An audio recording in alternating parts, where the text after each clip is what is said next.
And now, you're tuned into RBLR, the home of Tampa Bay's Reveler Sports.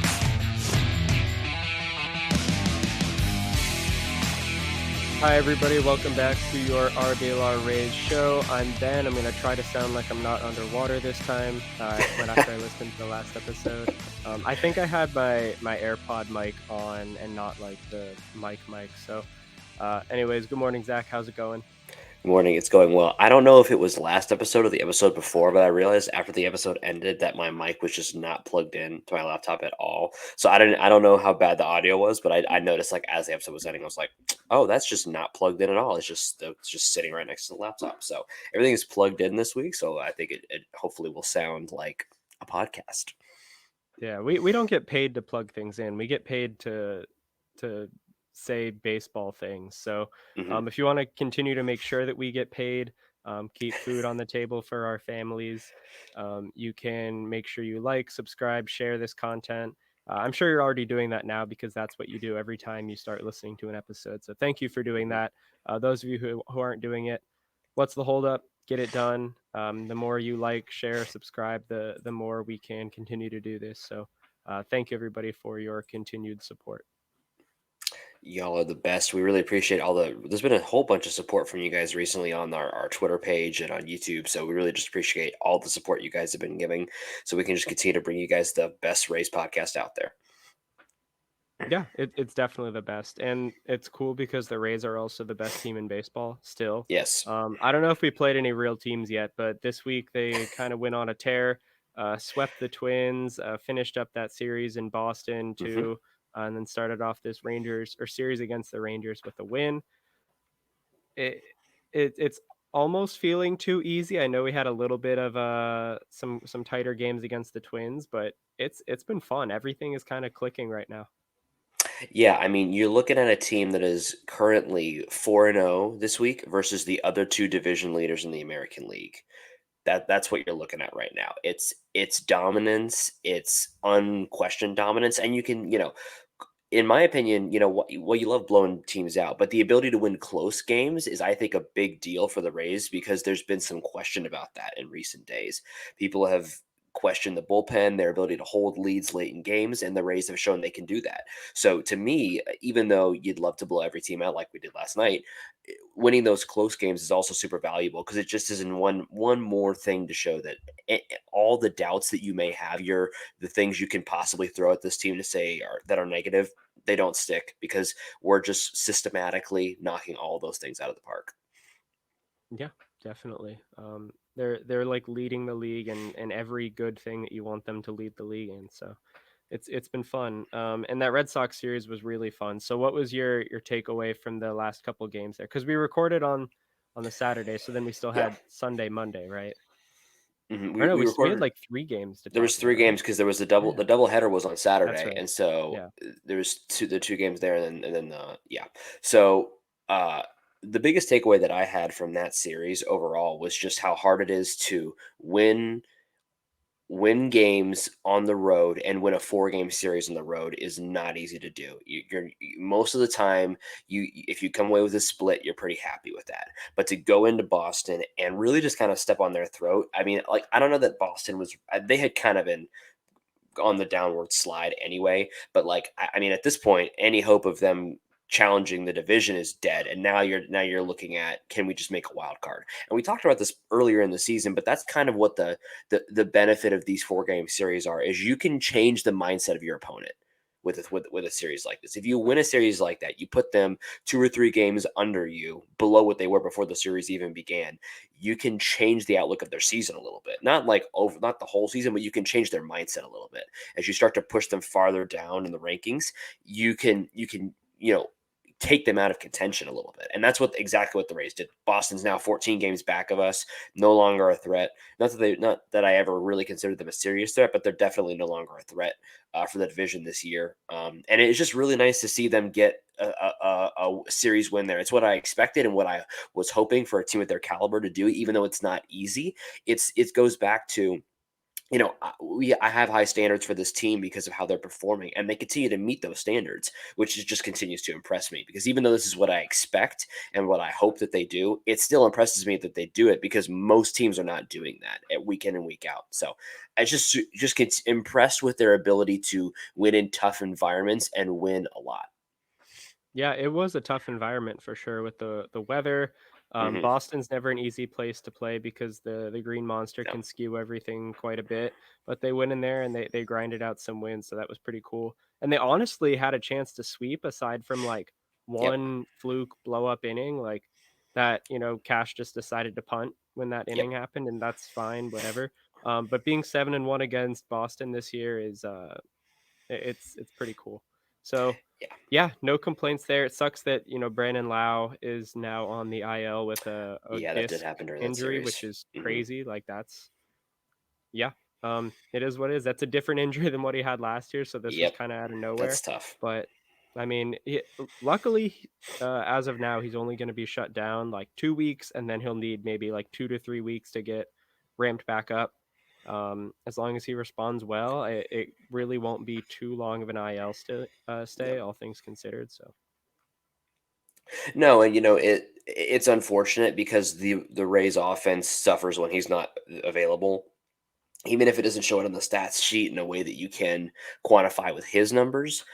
When he's not on the field, it affects the other players. We've talked about this before, so that's unfortunate that he's not going to be on the team. He's not going to be a part of the lineup for a little while. But it is interesting because it gives us a chance to take a look at some other guys. Brujan's up right now, and he's getting a little bit of a look, even though he's mostly on the bench and getting bench at bats. It does give them the opportunity, if they would like to give some guys a shot. Be interesting to see if they take advantage of that and give some other guys at Durham a shot up in the big leagues over, as they now know that he's going to be gone for a little bit. Be interesting to see if they take that opportunity to give some other guys a little bit of an extended shot from Durham. Yeah, I think now that we know that he's going to be out, I mean, he's not going to be out super long, but it's Yeah, longer than just, a week or two. So I think we could see Paredes pretty soon, and not Paredes. We've seen him quite a bit. quite a We're bit, going to see Aranda pretty soon, I think, probably. and he's really been probably the best hitter in Durham over the past 2, maybe 3 weeks now. He's just Yeah. getting on base a ton, tons of line drives, not a ton of power, but that's never really been his game. Like he'll occasionally tap into it, but he can flat out hit. So, Hmm. I'm interested to see that. Hopefully, maybe they bring him up for a little bit. If not, totally fine. Brujan's fine in like that limited bench role where he can run and play some defense. Yeah. I know our listener topic was kind of about Brujan, so I guess that's a good place to maybe step into that now. Yeah. So on Twitter, we asked you all, what would you like us to talk about for our listener topic this week? We're doing one topic a week in like a poll thing because I feel like it gives us like a little bit more organization, and it's fun too. It's good interaction. Democracy. Um, yeah, mostly everybody voted option B, which is to look at Vidal Brujan's future with the team. So yeah, what are your thoughts about Brujan long term? I know in the short term he's definitely in this kind of bench role where he's not really going to get a ton of playing time, but he'll play occasionally, especially on the defensive side and as a pinch runner. I think Vidal Brujan's career is at an interesting spot right now. Like, I'm not sure what more he has to do at the AAA level from a development standpoint. I'm sure he can develop more. He's still very young. However, it it is possible that his best place of development right now is at the major league level for him to get to whatever potential he may have, and I just don't think that that's going to be available with the Rays. Like, I do not think that there's going to be consistent at bats available, especially with the way that Josh Lowe has played, with the way Paredes is continuing to play, even the way that Walls has played this year. Like, there's not really a role on this team for him right now, considering the way he's playing, which he's fine, but we're talking about everyone on this team is getting up around over 100 OPS plus. That's like the standard for this team right now. And Brujan is not going to be able to provide that at this time. I'm not saying he can't at some point, and he has a lot of other utility with his defense and his speed. He's a valuable he would be a valuable player on a lot of teams, but I just don't know what his role is on this team right now. I think they would be best served for him, if we're talking about specifically him, he would be best served on a team that could give him some more playing time. I don't know what team that is. I think this is the year he finally gets moved, because I just don't see what I mean. If he stays around, I will be more intrigued than if he left. Because if he stays, to me, that means the Rays see something that they're willing to keep him around. But in my opinion, I think he's gonna be a part of a trade package at some point in the next, like, month and a half or whatever, for a reliever or whatever. He's gonna be a part of a trade package soon, and I think I would rather it, be that than him getting DFA'd, because that kind of looks bad. For him to just be let go fully by the team, as opposed to being traded, and then you can see him as sort of a valuable asset that was moved, because he's done a lot of really cool stuff, especially in Durham. He's been a great player down there, but I just can't. I don't really see a universe in which he's on the roster at the end of the year. Yeah, he's in his final option year, Yeah. so like this would be the year to decide, or like all the way up through the off season, I guess. Um, it kind of depends what happens, you know, this winter, because with the Rule 5 crunch, they're going to need to move people. They kept Luke Rayleigh Right. around, and that was a surprise to everybody, but they had a plan for him and it's worked out. If they have like a similar type of plan where it's like, hey, we're going to run you out there in 2024 until you give us no choice but to DFA you, that might be the plan. I don't know. I know there's still a lot of value in kind of like letting him figure it out, because he's never been a great hitter. He's probably never going to be like that great of a hitter. He can be like, league average, maybe a bit above. Um, but really the value lies in his versatility. And that's a great tool to have. But the Rays Mhm. also have other players who are more established that do have some versatility, maybe not as much as Brujan, but they deserve a place in the lineup. And one of those guys, like you said, Isaac Paredes, even Taylor Walls, like he can play everywhere and he can hit better than Brujan. I mean, I know he's in a slump right now, but Taylor Walls is a better hitter than Vidal Brujan. That's not really a surprise. And we're seeing that Walls can also steal bases, maybe Yeah. better than Vidal Brujan this year. So it's just there's not really, other than being probably the most versatile position player on the team, there's nothing he really does better than anyone on the current roster. And there's going to be competition from, guys with him in Durham and others like Right. pushing for those same roster spots. So, um, we'll definitely know more as the season goes on. Like that's just how baseball works. But we have a soft, like medium checkpoint in like November, December, whenever they have to set the 40-man roster for 2023. Hmm. So I guess this is something we'll talk about then. But I mean, that's going to be a crazy roster crunch, anyways. So it'll be fun. Yeah. I hope he sticks around just because I think his skill set is really interesting, but we'll see. Yeah. But And good again, topic choice. yeah, it's a good topic choice, because I think that I don't want this to come off as me saying Brujan doesn't have value or isn't useful or isn't a major league player at some point, because I don't think that's true. I think he has a lot of value. And I think the reason why I think he could get traded is because I think there are teams that would really value his skill set, where they just need that really badly. Like they need somebody who's really, really versatile, and they need a utility guy. They need someone who can steal bases and can hit just a little bit. And, there's a team out there, I think, that would really value that. I'm not sure which one it is. Near the trade deadline, I might do a little bit more of a deep dive and see if there's some suitors who might have something the Rays want and they could make a move there. But I think he has a lot of value. So I just think that I think it's his highest value is going to end up being with a different organization. But I'm happy to be wrong, but that's just kind of how I see it right now. Yeah, no, that totally makes sense. I mean, he's going to be value to somebody. I just hope it's with the Rays. I like what he does. So yeah. Anyways, that was a good spot to throw that in.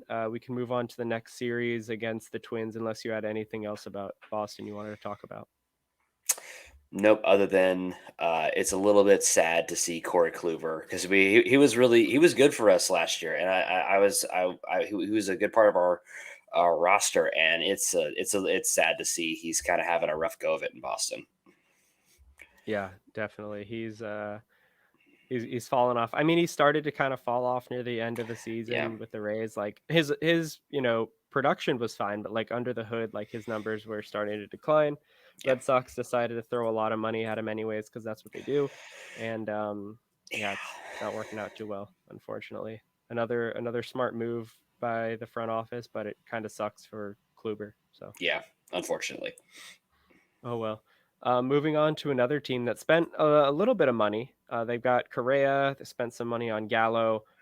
They're leading their division, but they're under 500, I think, or they might be I think they 500 might be right back now. to 500 now, but they Okay, were but either below way, like 500 at the end of the Rays series. So that I'm going to yeah, stick with that. yeah, we caught them at a good time because their offense is better than what they've shown, and they're a little banged up, but a sweep is a sweep, and we'll take that, especially with that fun walk-off win in the middle with hmm the home run. So yeah, what are your thoughts on the Twin series? Well, and it's definitely we caught them at a good time to get this sweep. But at the end of the day, sweeping a team is hard, especially a team that is a division leader and has the talent on their team that the Twins do. Like they have talent on this team. There are really good players on this team, and to get a sweep, I mean, it's at home, so you'd like to at least win the series. But sweeping any team is hard. But sweeping a team that is has playoff aspirations and has a lot of talented players is just really impressive. And again, we talked about it. The first game was kind of a little bit of a blowout, and then the next two games were close games where I was really impressed with the Rays pitching ability to keep it low scoring, to just have really good run prevention and not allow them to creep back into the games, which is something that has been an issue we've seen a little bit of in the last couple of weeks. Is there's been a few games where we thought we had a chance to win, and the other team was just able to creep back into it because of some rough outings by it's been different people every time, but there's just been we've lost some games that way, and it's unfortunate. I will say though, I was doing some digging on this before this episode, and as much as we've complained about the Rays losing close games, they are tied for the second least like losses in the games in which they were leading in I think it's the seventh inning or later. They've only lost 8 of those games this year, which is tied for second least. So it's more pronounced because we expect them to not lose any of those games because of the way the bullpen has performed in previous years. So it's more pronounced when we lose those games, but the Rays have still been good in those games. But that being said, it was great to see the Rays have those two games where they've shown that once again, they can be great at prevention and win those close games. Yeah, and they did it while letting Yandy Diaz kind of just chill on the bench. Mm-hmm. They're like, yeah, we can rest him. This is the Rangers are going to be tougher, so let's get him some rest. And Right. even without Brandon Lau too, so you've only got like 2 of your core bats and Yep. Randy and Wander, and they're playing great. They are. They're doing fine, but that's pretty impressive that they're able to. I mean, it's kind of because they banked so many wins early on, but they can afford to rest guys and give them a break whenever they need and keep them fresh, and that's going to pay off a lot It will. in September because you look at the bullpen usage around the league, everybody's kind of they have to try because you can't really afford to drop so many games, but the Rays can kind of afford to take their foot off the gas a little bit in terms of like player usage. Obviously, they're going to be competitive every game, but they don't have to make Yandy Diaz play every single 162 games. They can let him take some time off, and Mm-hmm. it's pretty nice. It's a really nice luxury to have.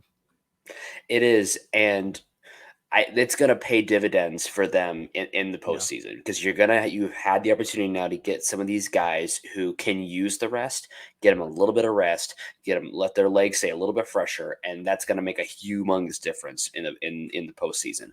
Because I think when you look at what happened last year, like the top end bats had to play almost every single day because we were missing so many of them. So the guys who were playing well had to play every single day, and I think that caught up with them by the end of the year. I think they were gassed. Yeah. I think the entire offense was gassed because they had to play because we were in a chase for a playoff spot. We did not have the depth we needed, the high quality depth in order to sustain us. So our top guys were playing every single day. And I think we just got gassed. And I think that this year we're not going to see that as much because they're taking their time when they can to give guys some rest. And I think it's going to make a huge difference when you come to the postseason this year. Yeah, definitely. I'm excited for that. And yeah, I don't really have anything else on the Twin series. It was just fun. Yeah. Um, not Winning is not fun. really that much of a challenge. I know a little bit of a struggle for Jason Adam, but that's uncharacteristic. He's been fine, especially lately. He's been lights out, so that was, no big deal. Hitting a lot of guys with the sweeper lately, but that's kind of his newest pitch. Yeah. So he'll get a feel for it eventually. It's gotten better too. It's gotten sharper. The pitch grades have gone up on it as the year has Hmm. gone on. So it's only a matter of time before he stops, drilling people in the back and the thighs and all that. Yeah. I mean, maybe they'll be a little scared next time they face him, and they won't try to crowd the plate, so that might help him in the future. Yeah. Who knows? Who knows? Um, yeah, everything's great. We're on what, a 7-game win streak right now? 7-game win streak right now. Yep. Yeah. Much different tone on the internet than when they dropped 2 in a row to the Cubs. So 2 games. They lost 2 whole baseball games. It was you're not sky allowed was to falling. lose any games. If you lose any games, you have to sell the team. You You have have to to sell the whole team. trade everybody. Yeah. Yep. Yeah. Okay. Yeah. So speaking of selling stuff, selling the team, selling shirts, I was trying to brainstorm. I was stalling there. I don't know. Buy a shirt. Head over to shop.rblrsports.com. We've got team inspired merchandise. Blah blah blah. Promo code Flappy, FLAPPY. You get 10% off your order. Mhm. You should be excited to buy a shirt. You can get a Bring Back the Devil shirt. You can get a Champa Bay shirt with the lightning. They're kind of, I feel like they're still one of the top like franchises in the NHL right now. So buy a shirt before that reign is over. Maybe Kyle Trask is gonna continue the whatever they're doing with the Bucks. I don't know. Kyle Yeah, Trask buy a starter for shirt. 2023. Shop.rwlersports.com. Buy a shirt. Oh That's yeah, all. go Gators! Trask is going to be the starter 100%. I will fight anyone on that. He's going to be good whenever he's. This is going to be I'm going to have a football tangent here for 2 seconds. Trask has been his entire career never been given the starting job. The 1 year he got the starting job, he should have won the Heisman. That was awful. He should have won the Heisman. He was the best quarterback in football that year. He was the best player in football that year. He should have won the Heisman. He's going to win the starting job this year. It's very nice of Baker Mayfield to come to a Rays game. That was great. But and who I'm trying to think of a good Rays equivalent for him because he's not been given a chance, and when they finally gave him a chance, he's just gone off. He's just gone off, and I think that he's gonna crush it this year. That No, was no kind of doubt. like Ben Zobrist for like the first couple. Like he was like a utility Yeah. guy, and then Hmm. they're like, "Yeah, you're the second baseman, left fielder, right fielder, center fielder, shortstop, third baseman. You're gonna play everything now." And Yeah. he was like, he like led the league in WAR. Like Hmm. that's crazy. So yeah, maybe he's the reincarnation of Ben Zobrist. I think he's like a youth minister somewhere in like the Yeah. Midwest right now or I something. think so. He I had don't kind of know. a rough go Got a towards the end of his divorce. career, but Just he's just hanging out. Whatever. he is. Um, Cool. So Rangers series now. Isn't that Baker Mayfield was at the game last night, He was right? at the game last night. That's what made me think of Okay. it, is because there's a lot of Yeah. discussion of who's going to be the starter, him or Baker. But Yeah. Well, Baker's and he was, overrated. I guess I don't know. But I do know that the Rays beat down the Rangers, like They not did. even like no mercy. I really like Andrew Heaney. I think he's got some really cool stuff. I feel like I could fix him, so I want them to acquire him. I've wanted him for like 2 years now. I think he's got really cool stuff, and he was good for a little bit, and then the wheels kind of came off, which was great. And Isaac Paredes is now the father of Andrew Heaney. He claims Yeah. another victim here. Uh, Incredible game from the Sox. I don't know what it is about him, but like he may be the player on the Rays who has he can just take over a game. He can just say this game is over now. I'm going to win this game at this time. And he's done this several times now where he just decides he's going to score all the Rays runs and he's going to just drop it over the fence every single time. When he is in rhythm with that stroke, he's unstoppable because he has such a beautiful stroke of just a clean sweep, and it just sweeps it right over the fence it's ridiculous when he gets in the zone, what he can do. He just takes over the baseball game. And it was very funny to me. We were talking about this before we started the episode, that they kept walking Randy to get to Isak, who was then just destroying them like that was just like, come on, let's change up a little bit of different strategy here, make it a little too easy. But that was just fun to watch. It's so cool. And honestly, I'm trying to like talk myself, like I'm trying to create an argument against it, but at what point is Paredes like not part of the core of this team? Like Oh, he Peter is. Bendix talked about it in the offseason. He like talking about, players taking a step forward and establishing themselves. Paredes was the only player he mentioned as someone who was on the outside looking in, who took that step forward and became like, an established major leaguer, which is true. Like I completely agree with that. But now you have an established major leaguer who's young. He started young, so his arbitration stuff has already started. At what point is he part of the core, and when do you extend him? Like I don't really see like the reason for not considering him as like the fifth bat along with I mean I'm thinking of like not pitching core but like the offensive core with Wander, Yandy, Randy, Brandon Lau, and now Isak Paredes. I think he's part of the core. I don't see why not. He gets platooned a little bit, not a lot bit, but a Yeah, that little was bit. my That'd be hold up. the only thing. But I think he's gonna stop getting platooned here because you kind of can't sit him. Like he's getting into that point where it's like we cannot sit this man because he does so much damage. Like the way I look at it is he hits. He plays good defense. He can play three positions on the infield well. He plays a good third. He's got a great arm and a good glove. He plays a good second base. He plays a good first base, and his base running is like, fine. It's not amazing, but it doesn't matter because he hits doubles and homers, so it doesn't matter. He doesn't need to steal bases because he's gonna be on second or right around back to home every time he's at the plate anyway, so it doesn't matter. But he does everything you could want out of a power hitting third baseman or first baseman. To me, he is the fifth bat as the part of the score. He is the fifth Infinity Stone. Yeah, I want to think so. And like Brandon Lau kind of gets platooned a little bit, but it's like he's the long side of a platoon in a way, so Yeah, it doesn't really count. But he's got a 142 WRC plus career against lefties, so he's gonna play every day against a lefty. right, But he's 100 against righties, so like you've got a guy who's not just a competent defender, but a good defender at good. three positions, league average hitter against righties, way above average against lefties, and I think this year he's even better against righties. Yeah, this year he's a 138 WRC plus against righties, and yeah, it's like it's 1 year so far, and it's a limited sample, but I'm pretty sure like since joining the Rays too, because some of these numbers are from when he was with Detroit, and they Right. were not letting it. Yeah, he was 106 against righties last year. Um, he's doing like the same thing. Last year, 106 against righties, 142 against lefties. This year, 100 against righties, 143 against lefties. Wh- I think he's next in line for an extension, honestly. Like He I don't should see be. why not. And He should be. I'm gonna start considering him part of the core, I think, in my game notes, especially at least with Brandon Lau out. Because like he's someone who stepped up clearly. Well, if you talk about who's going to fill in, if you wanted to ask who's going to fill in while Brandon Lau out, I think that's your answer. I think Yeah. he's the guy. He is the guy. And I also think if as he gets more at bats, who knows? Like you see guys get platooned a lot, especially with the Rays. But is it possible that if he as he gets more at bats, against his weaker side, that he's going to start to improve and it's going to become less of a weakness as he develops because he's still young. He can still develop. He could still improve. So like who knows? Maybe he'll.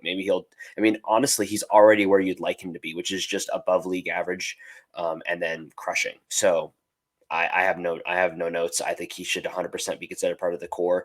I will be surprised if he doesn't get an extension very soon because it seems like that's what they're doing. That's their strategy with the team is extending these younger players.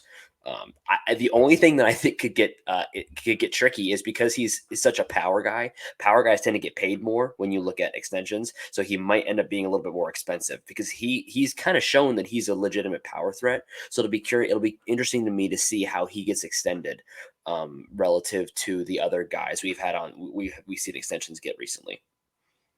Right. And that makes sense. I mean, yeah, it's just I feel like it's just a matter of time Yeah, before he gets paid. I mean, the the difference between him and like Yandy and Randy and Brandon Lau is like they are still like at least somewhat above league average against their same side like right. players. Brandon Lau is the exception. I think he's only like a 105 against lefties. I'll have to check, but like Wander, he's fine against righties. Yandy is awesome against righties. Yeah. Randy is fine too. He's like 120 or something. So yeah, I'm excited. I hope they do extend him because I see him as part of the core. And Yeah. moving into the next topic here, he was my bat of the week. He was fantastic this week. He led the team in WRC plus, led the team in home runs, led the team in RBIs, led the team in walks and walk rate at least. Had a 248 WRC plus. I think I said that. Point 0.5 F WAR, led the team in WAR. Let me see his OPS for people that still use OPS like it's Windows XP. A 1292 OPS led the team. Like Luke Rayleigh was just barely behind. He was almost my bat of the week, but Yeah, he had a really good yeah, week as Isak well. Paredes just a fantastic performance this week. Not just last night, but the entire week he was killing it. Yeah, and it's just been fun to watch. He's a really, I think, because he has such a unique power stroke and such a pronounced like pull. I think I don't know that he's hit a home run with the Rays that's not out to left field. I don't think he has He yet. hasn't. Maybe I'm Yeah. wrong about that, but he hasn't. And I mean, even though it's kind of funny, it's also just like it's just a cool note to me. So yeah, I mean it 100%. Isak Praise is a very, very deserving bat of the week. He's kind of box office right now. He's kind of like anytime he's at bat, you kind of want to watch him because he's just kind of box office right now. Yeah, I mean that's how he the thing about, pulling the home runs, that's how he overperforms his expected numbers. So you can pretty much throw a Hmm. lot of those out the window with him. Um, he's just going to pull a fly ball, and those are the most valuable type of batted ball like in the major leagues since forever. So if you Hmm. do that a lot and you're good at it, good things are going to happen. So I don't know why they pitch him inside. I really don't understand it because they were intentionally pitching him like inside and like up and in, and that's his wheelhouse. Um, Yeah. I I don't think they really did their due diligence in the scouting there, but whatever. But if you pitch him away, he'll just kind of serve a base hit the other way. And I'd take Hmm. the base hit the other way, honestly, over a 3-run Yeah. home run. But the Rangers can do what they want. That's Yep. fine with me. And they've got And another lefty, not today, but tomorrow. So yeah. excited for that one. Yep, that's gonna be fun. Yeah, he's just great. And someone else who is great is my bat of the week, which is Randy Arozarena. His overall stats for the week, when you look at just his stat sheet, he's like fifth or sixth in WRC plus this week. He has 3 stolen bases, which is the most on the team this week, which is awesome. He has 5 runs scored, which is something I think I'm going to talk about with him. That I think is part of the reason why he's my bat of the week. Obviously, the big reason is the walk off. He has consistently shown that when the lights are brightest, he can perform. And there is so much value in that you have a player on this team who, when you need a performance from a player in a spot, he is going to perform. He's going to get you runs. He is not afraid of the spotlight. He's just box office, like we're talking about with Paredes. He's the same level of box office, or even more so. He's just the funnest player in the league to watch right now for me. And the added factor of that is when you look at the game last night, when you look at Paredes' home runs, all of those like I think at least 2 of them. I can't remember if the last one was with 2 outs, but the double and the first home run were with 2 outs. And previous to that, Randy drew walks, which were on the first pitch. The first at bat was a 5-pitch at bat. The second at bat was a 6-pitch at bat. So where he is being patient at the plate, not getting eager, because you're looking at, there's guys on base, you'd like to drive them in. There's a lot of guys who would get eager at that opportunity and just try to swing at something and take advantage and score some runs. But he's being patient, he's being unselfish. He's saying, well, if you're going to walk me, I'm going to let the guy behind me drive in the runs. And that's exactly what he did. And that to me is also the sign of someone who's a leader on this team, who believes in his teammates. And I think there's a lot of like things about Randy's performance this week that don't show up on the stat sheet, that to me are just what make him such a great baseball player. And that's why he's my bat of the week. Yeah, he's always fun to watch. The game I went to on Tuesday, after the Luke Rayleigh triple, he just hit one ground ball right up the middle to score him. Like he knows when to not try to do too much. Yep. That doesn't mean that he won't try to do too much, which makes it fun. Like I like the huge swings where he takes like a massive cut at the ball. I love Yeah. that. But he'll I feel like he'll reluctantly take his, 2-run single up the middle when Hmm. he has to. And Yep. that's all you can ask for from a guy who is absolutely like an established major leaguer, part of the core Hmm. 100%. Like he's an awesome player. Yeah, and it's kind of a good problem to have where we have a couple players on this team that you could say are the face of the franchise. I think Wander is probably is the face of the franchise because he's Mhm. leading baseball in WAR. But you have a couple guys on this team who are box office and are just super exciting to watch. Who you could say they could be the face of the franchise to someone else, and we just have a very fun team to watch. I feel like we say that a lot, but it's just true. Like I'm just enjoying the season. We have so many guys who are playing so well. It's just pure entertainment right now. Yeah, absolutely. Um, Speaking of entertainment, who was your arm of the week? Entertainment is a good word because my arm of the week is Tyler Glasnow. That guy's entertaining. He has some of the best stuff in the league when he is on, and he was on this week. He in the game against Boston, he pitched really well. His velocity was a little bit down in the Boston game, which was a little bit of a like, that's not super fun. Velocity was right back up last night, which was great to see. He went 6 innings last night, 1 run given up against the number one offense in baseball. I think that speaks for itself. That's the best offense in baseball at the moment. Statistically, they're Yeah. the best offense in baseball, and you allow 1 run over 6 innings with 6 strikeouts. And it's so funny because you watch batters against him, and he gets so many guys on the curveball, and you see so many of them after the at bat where they swing right through it, literally beating themselves in the head with their bat because they knew it was coming and they still swung at it. And it's just such a good pitch because it looks so good when it's coming to the decision point of most batters' eye, and then by the time the bat is swung through the zone, it's on the floor. It's a devastating pitch, and it's going to continue to pay dividends for him. It's just good to have him back. He is money. He is so much fun to watch. He's my favorite pitcher to watch in Major League Baseball, and so I'm just happy to have him back. Oh yeah, definitely. Like he's that tunnel. It's like a textbook picture perfect tunnel with the Hmm. fastball, the slider. I know he calls it a slutter, but fastball, slutter, and then Hmm. curve. It's fantastic. So yeah, great pitcher. I'd still I don't. Who would you start game one in a playoff series? Him or McClanahan? Right now, McClanahan, because McClanahan is just consistently like I have like so much confidence in McClanahan to go out there and give me 6 innings, 1 run, 1 2 run ball. Whereas Tyler, it's not so much that I would be concerned he'd give up runs. I wouldn't be concerned about his length at the moment, just Yeah. because we hadn't seen it. With Shane, I know he's going to give me 6 or 7, no doubt. I think when you get to the postseason, we could have a different conversation because we'll have a full season of Tyler being built up. But right now, McClanahan he is the guy right now. Yeah, yeah, that's definitely, I completely agree on that. Um, for me, my arm of the week, he is the grown man in the bullpen, and that's Sean Armstrong. Him coming back it was a turning point for this bullpen, and I think we're going to continue to see that. And I'll talk about some of those numbers. But this week he was third on the team actually in pitching plus. So Jake Diekman was first, Hmm.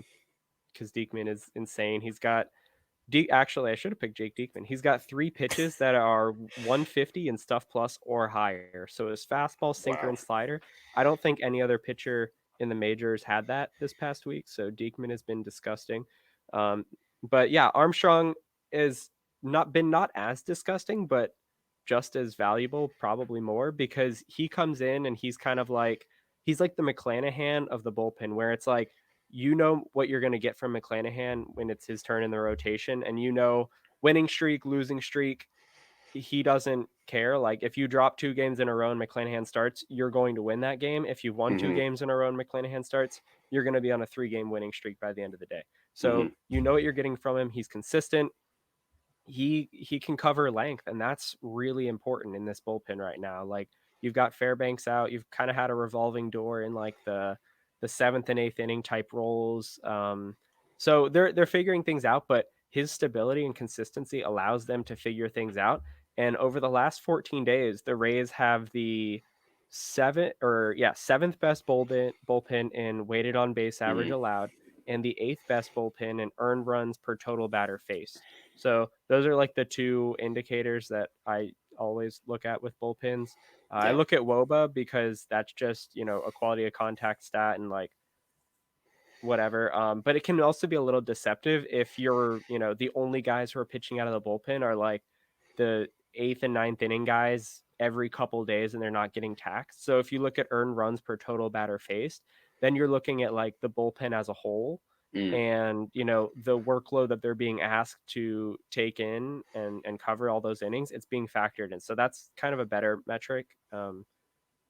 In my opinion at least, and probably others' opinions, in looking at like the total performance. So Rays are eighth right now, last 2 weeks in earned runs per total batter faced, and that's without Fairbanks, that's without Kittredge. Um, yeah, and those are two like high leverage arms, and Armstrong coming back is allowing them to kind of be more free and give more guys days off. So he's so valuable, and I'm excited to see where we're at, like by the end of June, looking at the bullpen numbers because I think it's going to be really really good. Yeah, and it's like I don't know what it was exactly, but it just feels like when he got back up to the majors and he pitched that first outing, it just seemed like everybody just kind of like took a deep breath. It was like, Yeah, okay, it's like okay, he's it's fine. like, all Yeah, right, we're gonna be good. We're gonna be fine. And you can never overstate the value of a guy who can come and give you two strong innings in a bullpen. That is so valuable in preserving guys' arms for the whole season. As a guy who can just come and do that, he's so valuable. And I mean, I don't know. I feel like there should be a different way we determine reliever value because like WAR is kind of like because WAR is really designed for players that are playing the whole season. It doesn't give you a good picture for like a reliever. We should figure out another stat to like better determine your value as a reliever because I feel like if you look at the end of the season, Armstrong is going to be one of the most valuable relievers in all of baseball because of what he provides to a team that just needs it. He's maybe the most valuable reliever on this team at this very moment. yeah. I'd say, and he just throws strikes. Like I don't really think the Rays bullpen has been struggling as much as some people like to make it out to be. But one thing they haven't really been doing is throwing strikes, and Hmm. he does that. Like he came in and just pounded the zone against some really good Red Sox hitters, and he was throwing fastballs down the middle on purpose because that's his fastball plays really well there, surprisingly.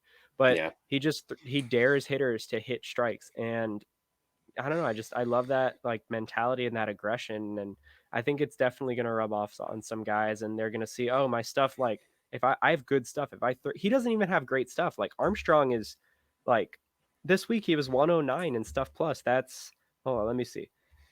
That was 10th on the pitching staff out of 17 pitchers. He was like bottom half.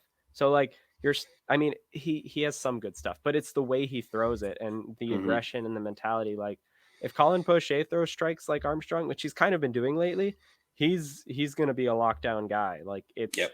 it's really that simple, but it's also complicated. So Yep. um yeah, that's all. And you, Love yep. Armstrong.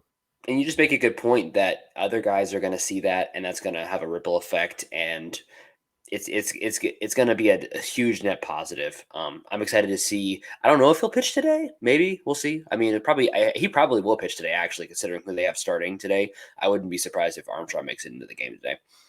Yeah, I know we got Taj going, and I'm Yeah, excited because I've never been to a Taj start before, so yeah, I'm going to the game that's fun. today. Should be awesome. That's going to be a Uh, good game. yeah, it's gonna be a really good challenge. Because if you're the But yeah, Rangers, you really want to win this game. You need to win your Evaldi start. Because if you don't win this game, you are in high danger of getting swept tomorrow with McClanahan going. You are in very high danger of getting swept if you don't win this game. So it'll be interesting to see the way that they throw their lineup out there and the way that they approach this game, knowing that if you lose this game, you're probably getting swept. So that'll be very interesting to see the way that, and it'll be interesting to see how Cash treats the game with that in mind, knowing you have McClanahan going tomorrow, knowing you can be kind of aggressive with your bullpen today because you're probably getting 6 strong minimum from McClanahan tomorrow. It'll be interesting to see the way he looks at this game. yeah, that's true. I still feel like he's gonna stay away from Adam and Poche. Those are like Yeah. the two highest leverage arms right now, and they've been used like I think each of them have gone like 6 times in the last 8 or 9 days, and that's a lot. It is. I'd like to stay away from them, so hopefully maybe we get like a Stevenson high leverage cameo or appearance or something. Diekman will Um, probably get a look in the ninth. yeah, That's whoever my didn't pitch prediction. yesterday that isn't named Jason Adam or Colin Poche, I think they're probably going to be first up to come in. Kelly looked really good yesterday. I like He did look Kelly. good I yesterday. feel like I think he's past. I mean, for some people they're going to say, of course, but I think he's officially past Beeks on the depth chart for me. Yeah, Like, I think he is. It's Fairbanks, Adam, Poche, Kelly. I used to have Beeks ahead of Kelly just because of the opening isn't high leverage, but you're still facing the best hitters on the team, and they yeah. trusted Beeks to do that, and he did it well. Um, but yeah, I think Kelly is officially like right now with Fairbanks out the third man up. It'll be interesting to see if they start using Beaks more exclusively in that opener role, as they're going to have some need for it still, considering that his last couple appearances out of the bullpen have not been awesome. You know, they were what they were, but they're not. His last bullpen appearance was not awesome. So they may. I'd be curious to see if we start seeing, Kelly getting used in some of those spots, or Kelly or Armstrong getting used in some of the spots where Beeks might have been used, and we see a little bit more of Beeks just purely opening. Yeah, I mean his last outing out of the one against Boston wasn't good, but the one against Minnesota was great. He went one in That's the true. The third, one against scoreless. Minnesota was good. That's true.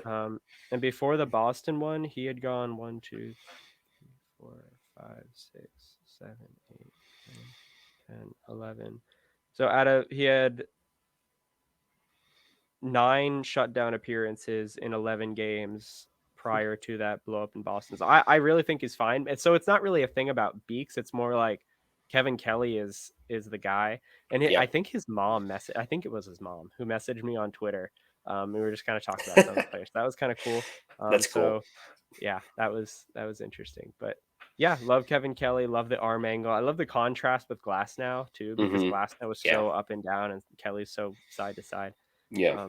Yeah, that's pretty much it for me from the first game against the Rangers. Anything else before we do some injury and other minor news things?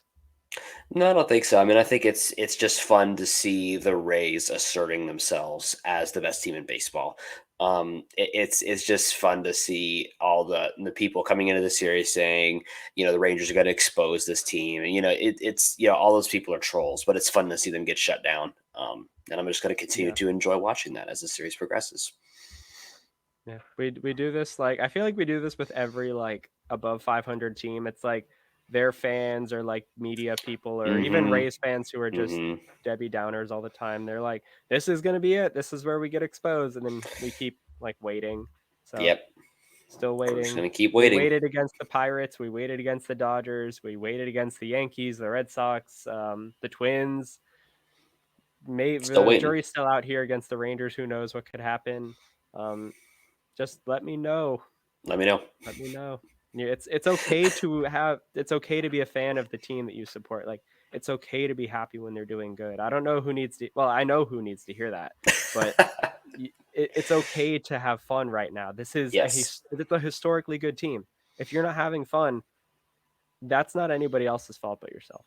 I So feel like some yeah, people feel like they're being a homer, or like not an objective sports watcher, which is such a weird thing. But people want to be that. People have such they have such a attachment to being objective, or unbiased. Stop lying. Everybody's biased. Everybody has things that affect their opinion.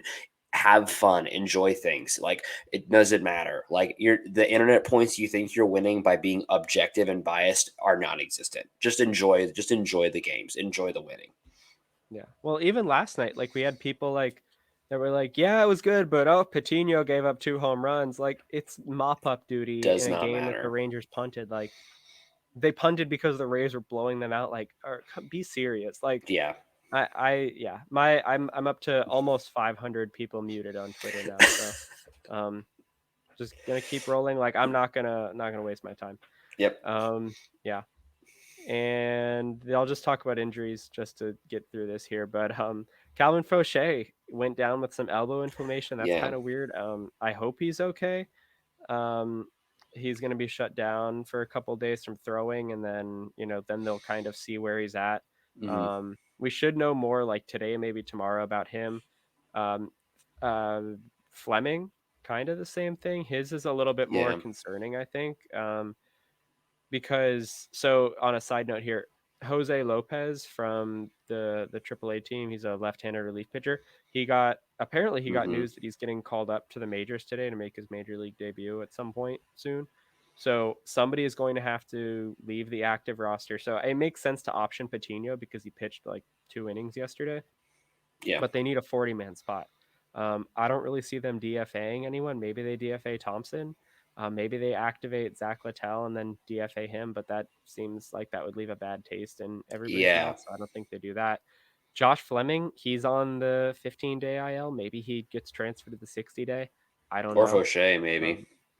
Yeah, Fauché too. It really I don't depends. know. Like That's weird. those are the two guys I could see. Maybe Brandon Lau gets to the 60-day, but even that seems kind of long. That seems like a lot. Yeah. I know that anyways, Fairbanks, he threw at the complex league yesterday. They said it went really, really, really well. Though that was a quote, I guess. Oh, good. So love all those relays. He's probably going to be back as soon as he's eligible on June 12th. I already mentioned Zach Littell. He's doing rehab and his stuff is like fine. Kittredge threw a bullpen at the Mhm. Trop a couple days ago, so that's kind of cool. He's probably maybe like a week, maybe 2 weeks away from starting or considering starting a rehab assignment, I guess, Which is which cool. is awesome. He'll probably need like 3 weeks of buildup, even though he's a reliever. And then I think that's it for injuries. There's like nothing new, unless there's something I'm missing. But I think the biggest one is Colby White. oh Colby yeah, White yeah, starting his rehab in the complex league. Who he has had 2 appearances so far. I think was it last night or was it the night before? He had scoreless, 1 walk, 1 strikeout. That's a big deal. I did not expect him to be pitching in games this soon. So maybe that was just I just wasn't keeping up on the news as much, but I didn't expect to see his name pop up as like being pitching in games. So that's really exciting. yeah. He's definitely someone. I think the initial timeline was like late June, but it looks like maybe early July might be better for him at Yeah. this point. But that's not too far off. No. Yeah, no, he's got 2 scoreless innings under his belt, like 3 walks, 2 strikeouts, so he'll figure it out as he goes. But yeah, Yeah. so far so good. Apparently, he hasn't exploded, so that's cool. His elbow is intact. That's always like Good. the goal for like the first week. Right. And I'm sure they'll try to get him like a back-to-back outing soon because he went like one day, he's off a day, and then he pitched yesterday. So he's probably going to be off today, and then maybe they'll like double up the next 2 days because Mhm. you definitely want to see like how he responds to that. Yeah, the bullpen's looking fine. They went out and got some reinforcements, and then there are also reinforcements on the way. So Mhm. yeah, a lot of great stuff. 7-game win streak, gonna make it 8 today with Taj on the mound, and that's all I really have. I don't have any other notes unless you got stuff. Nope. It's just gonna just enjoy the series. This is as good as baseball gets. Even though apparently Sunday Night Baseball and all the other larger game slots didn't think that way. Apparently, what is it? It was the Orioles and the Royals. That was apparently a bigger deal than whatever. Whatever. Which I'm probably glad because I don't know that I want to watch it on Apple TV anyway.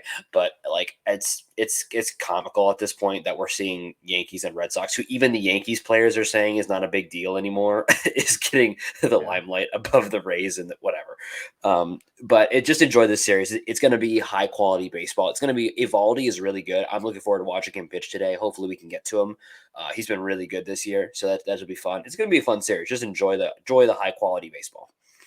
Yeah, definitely. And yeah, enjoy the baseball, enjoy our content. Again, make sure you are liking, subscribing, leaving us 5-star reviews on everything, including Yelp, Uber Eats, DoorDash, Lyft, if that's still around. I don't know. Lyft is Uber. I drive myself around. Mm-hmm. Yeah, just make sure you're continuing to support us in every way possible on all the social medias and all that stuff. So thank you for listening, and go Rays. Raise up.